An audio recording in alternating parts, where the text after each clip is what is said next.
A gente fala de mudanças climáticas por muito tempo como se fosse algo distante, futuro. Talvez ultimamente tenha aparecido mais próximo. Afinal, tá todo mundo sentindo, literalmente na pele, os extremos globais. Qual o retrato do planeta? Hoje, nesse exato momento, para onde a gente tá indo? E se a gente quiser uma chegada diferente, um ponto de destino, digamos assim, que não seja o que os cientistas têm alertado? Mais do que falar, como a gente deve agir quando o assunto é mudanças climáticas. Eu sou Josiele Ingrid, jornalista na Diretoria de Comunicação da Universidade Federal de Uberlândia, e hoje a Camila Bertoletti Carpenedo retorna aqui ao Ciência ao Pé do Ouvido para falar sobre tudo isso e super responder a pergunta que você mandou no nosso WhatsApp, o 9966-2021. A Camila é doutora em ciências, com ênfase em meteorologia, pesquisadora no Centro Interdisciplinar de Investigação do Clima, da USP, e professora de ciências agrárias da Universidade Federal do Paraná, a UFPR. Se você gosta de ciência, acha que ela é fundamental para o desenvolvimento de uma sociedade e quer apoiar projetos que defendem o conhecimento científico, uma excelente forma de fazer isso é seguir a gente na tua plataforma preferida de podcasts. Estamos no Spotify, Rádio Public, Apple Podcasts, Breaker, Anchor, Google Podcasts, Amazon Music, Deezer e muito mais. Compartilhe esse episódio e os que você mais gostar com outras pessoas, porque quanto mais ao pé do ouviders por aqui, menos negacionista por aí. Já pensou nisso? Ah, agora eu entendi! Agora eu saquei! Agora todas as peças se encaixaram! Bora para esse bate-papo que é o terceiro episódio da série Mudanças Climáticas. Bem-vinda de volta, Camila. Muito bom contar com a sua participação de novo, porque eu queria continuar de onde a gente parou no episódio anterior. Você tinha levantado algumas questões apresentadas pelo relatório do IPCC, o painel intergovernamental de mudanças climáticas da ONU, a Organização das Nações Unidas, e a partir daquelas constatações, quais perspectivas a gente tem?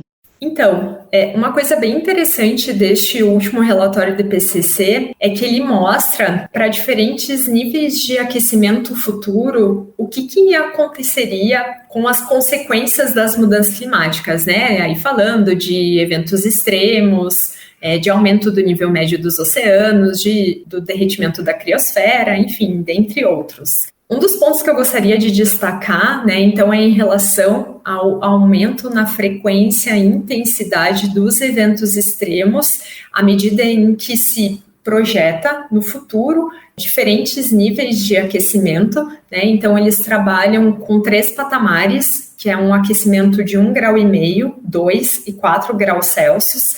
Tá, só para contextualizar antes, né, o que a gente tem observado? A temperatura média do planeta ela se elevou pós-período pré-industrial 1,1 graus Celsius. Isso é o que foi observado, é a média no planeta. Desse 1,1 graus Celsius, então, quando a gente observa somente sobre os continentes onde a população habita, esse aquecimento ele é de 1,6 graus Celsius. Então, sobre os continentes, tem se observado um aumento maior da temperatura média global.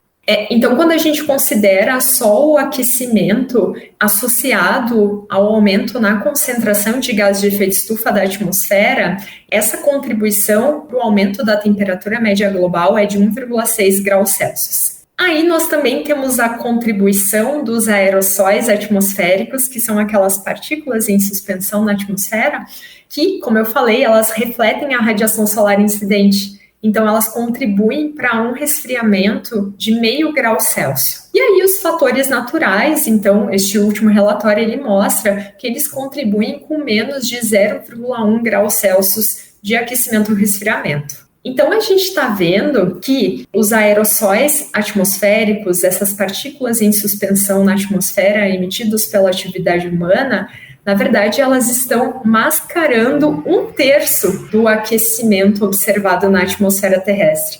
porque se não fosse esse resfriamento de 0,5 grau Celsius ocasionado pelos aerossóis, a temperatura média do planeta ela já teria aumentado 1,6 graus Celsius e não 1,1 grau Celsius. Então aí a gente já estaria batendo o patamar estipulado pelo Acordo de Paris, né, em limitar o aquecimento do planeta a níveis inferiores a 2 graus Celsius, mas não passando 1,5 graus Celsius. Na prática, a gente já atingiu esse aquecimento, mas que está sendo atualmente mascarado, né, pelo resfriamento devido aos aerossóis emitidos pela atividade humana. E esses diferentes patamares de aquecimento, Camila, dá para ter uma noção de quais eventos cada um deles poderia provocar? Este último relatório do IPCC, então, ele traz que para diferentes níveis de aquecimento do planeta, né, então, considerando projeções futuras, os eventos extremos, então, eles se tornam mais recorrentes e mais intensos, tá? Então, por exemplo, um aquecimento futuro de 1,5 graus Celsius aumentaria a ocorrência de secas agrícolas. Então, quando a gente fala de seca agrícola, a gente está falando de um período de déficit de umidade no solo que ocorre devido tanto à escassez de precipitação pluvial, mas também devido ao aumento da evapotranspiração. É a evaporação da superfície terrestre, né, e a transpiração das plantas. E aí isso aí vai ter um impacto direto não somente na produção agrícola, como também nos ecossistemas. Então, quando a gente fala de seca agrícola, a gente está falando de uma seca que ela é persistente no tempo. Tá? E aí que vai ter esse impacto na quantidade de umidade do solo que vai afetar a produção agrícola e ecossistemas. Só para contextualizar, né? Então, um aquecimento de 1,5 graus Celsius, né, uma projeção futura, aumentaria a ocorrência de secas agrícolas em 2 vezes por década. Isso quer dizer que atualmente a gente observa um evento de seca por década e, considerando o aquecimento de 1,5 graus, ocorreria um evento de seca a cada 5 anos. Enquanto, pensando num aquecimento maior ainda, né, então projetando um aquecimento de 4 graus Celsius, no futuro, então esses eventos eles seriam 4,1 vezes mais recorrentes, ou seja, ocorreria um evento a cada mais ou menos 2,5 anos. E aí também tem outros exemplos, né? Então, por exemplo, eventos concentrados de precipitação intensa.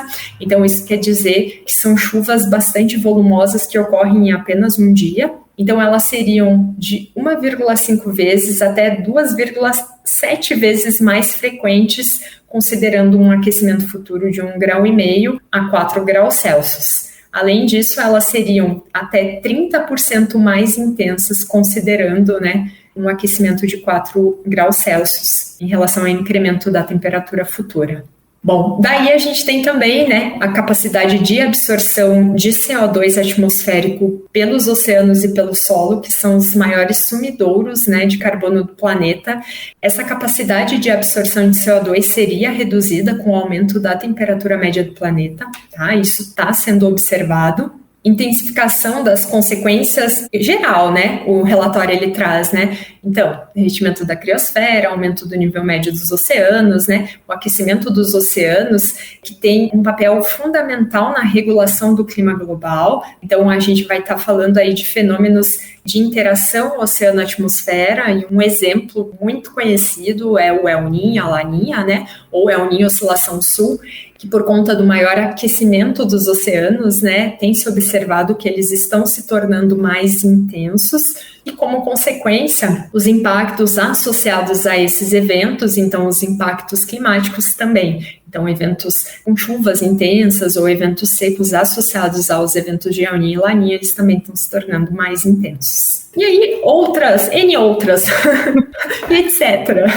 Rindo de desespero, né? Porque a gente está falando de uma redução do território que as pessoas teriam para morar, né, na face do planeta. O clima cada vez mais intenso, mais extremo, né? Um calor, um frio, e tudo isso que você acabou de relatar. Então, realmente, assim, se mexe ou você vai ter problemas, né? Se você não tiver os seus filhos, os seus netos, assim, falando você, todo mundo. Vamos aqui para as perguntas dos ouvintes, porque tem muita pergunta boa e eu acho que muitas perguntas vão justamente nesse sentido. O que a gente pode fazer, né?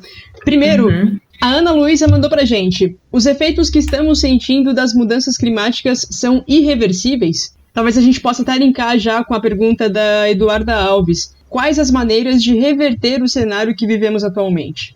Esse último relatório do IPCC, então, ele fala que, a menos que haja reduções imediatas, rápidas, em grandes escalas nas emissões de gases de efeito estufa, então, limitar o aquecimento de 1,5 graus Celsius pode ser impossível pelo atraso na implementação de políticas de redução de emissões. Tá, mas e o que eu posso, pessoalmente, como indivíduo, né, o que eu posso fazer para não piorar as mudanças climáticas?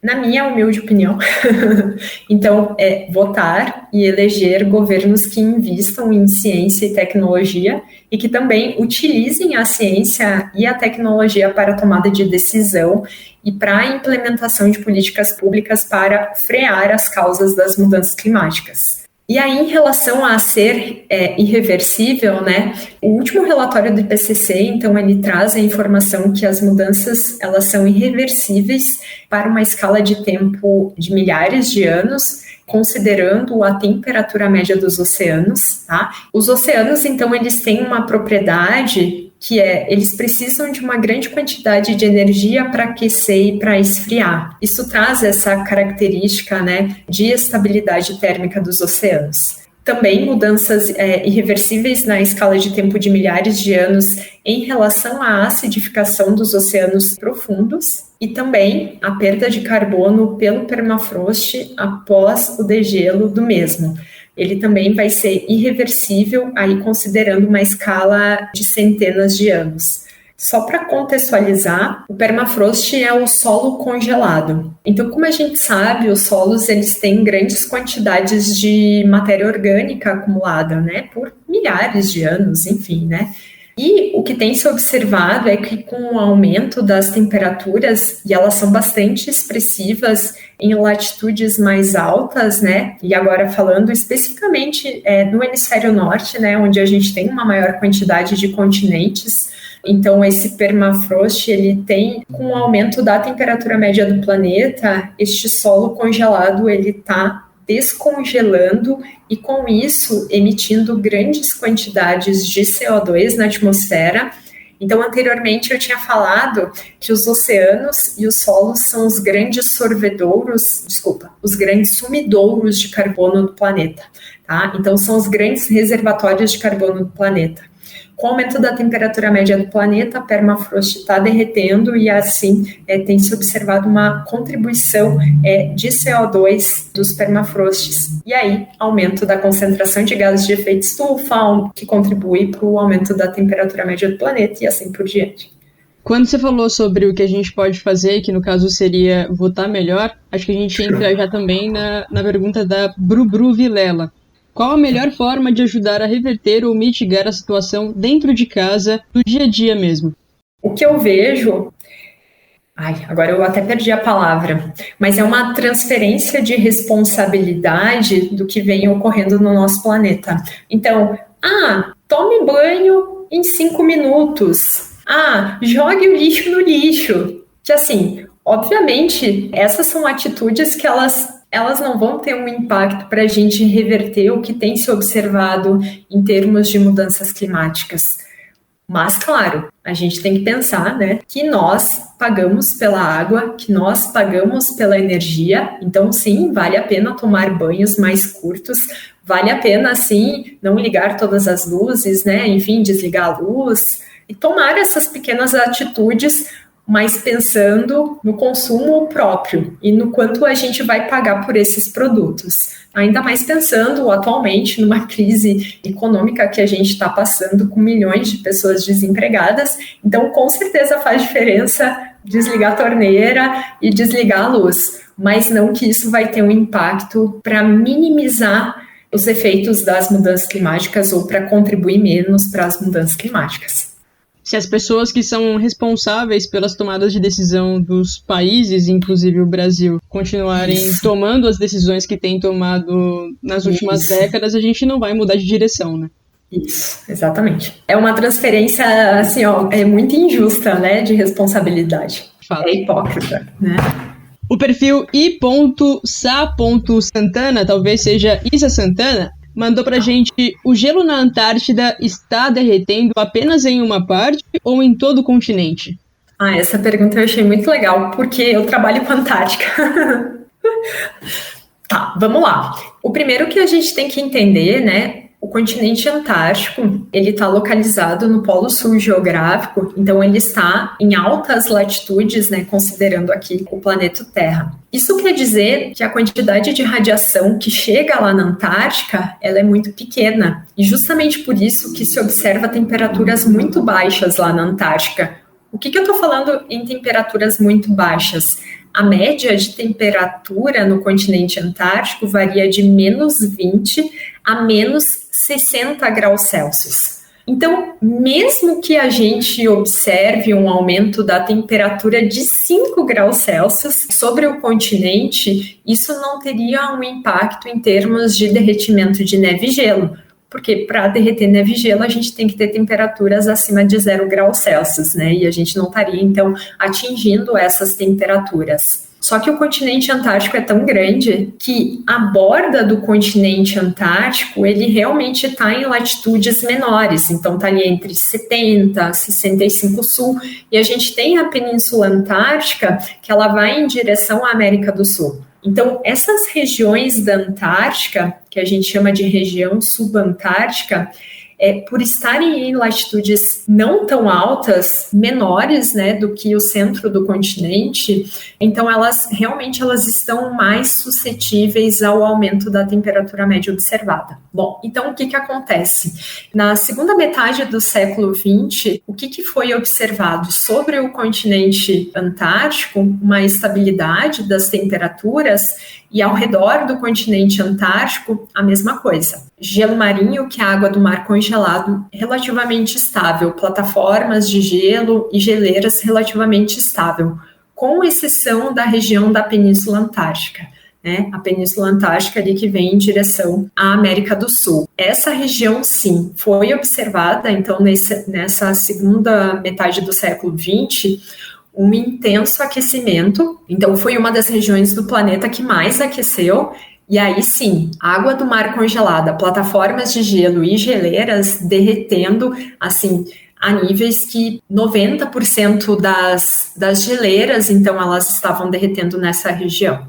Tá, mas aí tem estudo que mostra que nos últimos 30 anos, sobre o continente antártico, então se observou um aumento da temperatura, que apesar de se observar esse aumento da temperatura, que foi 3 vezes maior do que o aumento da temperatura observada em todo o globo, isso, enfim, não vai ter um impacto, então, no derretimento da criosfera sobre o continente. Nos últimos anos, até 2014, o oceano congelado ao redor do continente antártico, ele estava relativamente estável, mas a partir de 2014, então 2015, 2016 e até os dias atuais, então se observou um derretimento brusco do gelo marinho antártico, e esse derretimento ele foi maior do que o derretimento observado no Ártico, né, que é bastante expressivo. Porque, assim, o interessante de se observar essa certa estabilidade da criosfera ao redor do continente antártico e esse maior derretimento somente na península, né, que foi observada aí por décadas,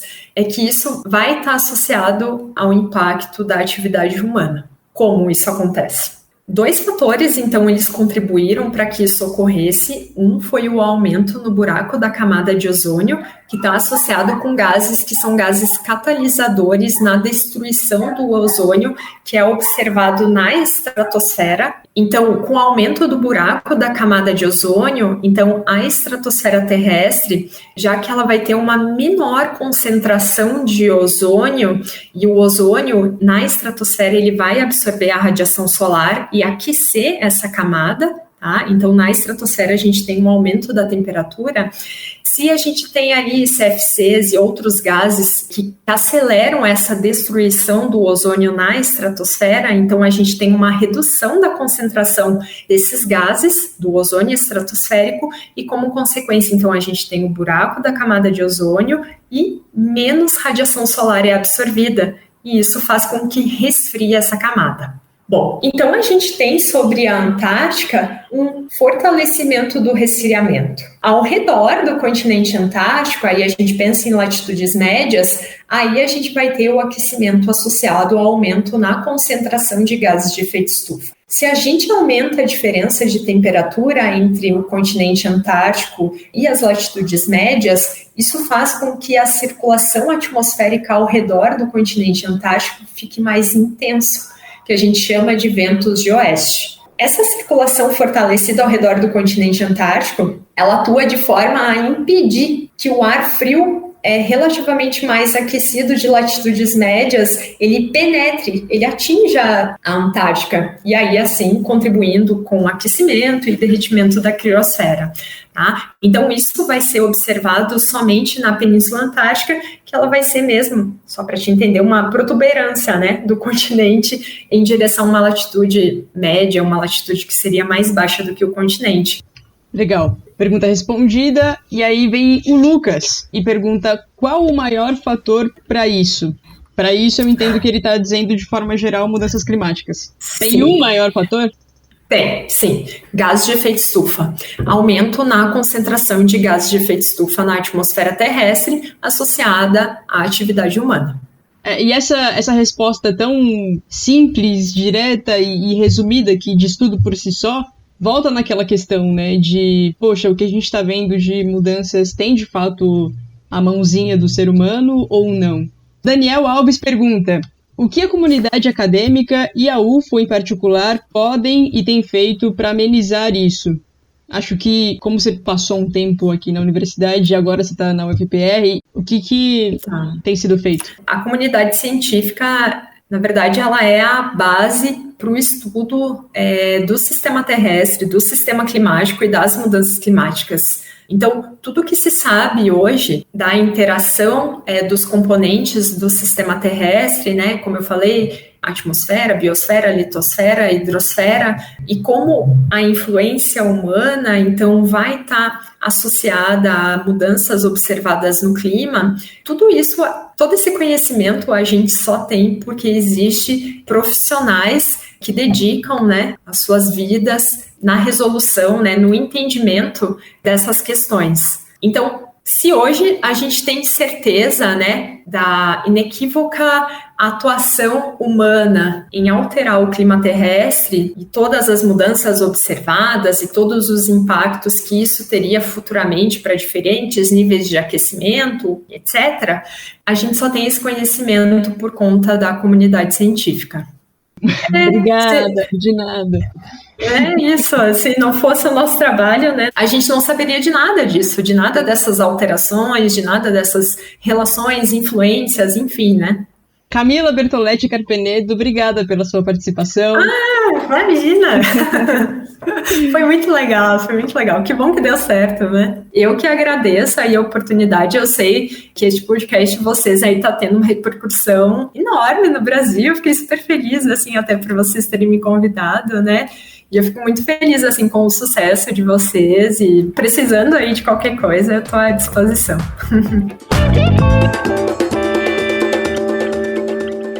A você que nos ouviu até aqui, muito obrigada pela presença, pelo play. Eu espero que esse bate-papo tenha feito sentido. Segue o Ciência ao Pé do Ouvido na sua plataforma de podcasts preferida. E se você acha que esse episódio pode também fazer sentido para outras pessoas, compartilha. Qualquer que seja o assunto, quando a discussão tem como base a ciência, a gente adquire conhecimento para tomar melhores decisões no dia a dia e, consequentemente, fica um pouquinho mais perto de construir, de fato, um planeta no qual a gente quer viver, um planeta que a gente gostaria de garantir para as pessoas que a gente ama. Muitas perguntas foram respondidas hoje e no próximo episódio, que é o último dessa série do mês de outubro, a gente responde todas as outras que chegaram no nosso WhatsApp. Então, se você tem dúvida, mas não quer terminar o mês com ela entalada aí dentro, manda pra gente 9966-2021, DDD 34. Semana que vem eu tô de volta e a gente se ouve de novo por aqui. Um abraço pra você, se cuida, tchau, tchau! O Ciência ao Pé do Ouvido é um podcast da Divisão de Divulgação Científica da DIRCO, a Diretoria de Comunicação Social da Universidade Federal de Uberlândia. A coordenação é comigo, de Ellen Borges. Eu sou jornalista e pesquisadora aqui na UFO. Toda a comunicação imagética dessa temporada é feita pela Viviane Aiko, estudante e estagiária de design. A divulgação dos episódios nas mídias sociais está com a Laura Justino, estudante e estagiária de jornalismo. A apresentação, produção, roteiro e as entrevistas, captação de áudio, edição, montagem e finalização é da jornalista Josiele Ingrid.